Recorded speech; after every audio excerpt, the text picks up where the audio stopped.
Good evening and thanks for joining us tonight. Well, it may have taken longer than expected, but the Nevada Republican Convention wrapped up today. News 4's Dora Scheidel has been covering the convention all weekend long and joins us live with the latest. Dora.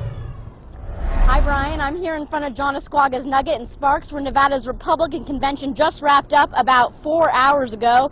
After a controversial and somewhat slow start, the voting for delegates didn't even begin until after 7 o'clock last night, and the volunteers counting the ballots didn't get a wink of sleep. But the results are in, and here they are, all new at 5. The Ron Paul supporters got what they came for. They took control of the convention through sheer numbers. They followed the rules. They got their people out here.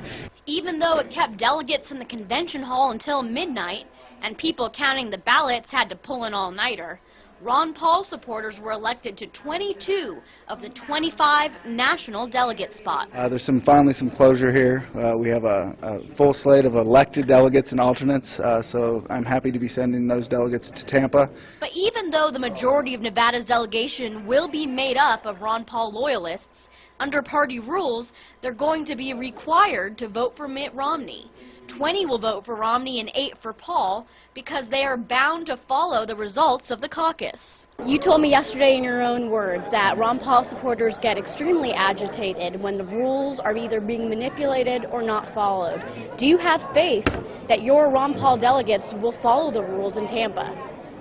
I have faith that we followed the process thus far. The campaign as a whole, when the rules were set, we followed them. That's how we got to the victories we got to today at the convention. Yes, when the rules are changed and manipulated, people get agitated. So I don't expect Ron Paul delegates to manipulate or change the rules as they see them. But we have to wait till we get to Tampa and see what happens. But do his supporters think it's realistic that Ron Paul will become the Republican nominee for president?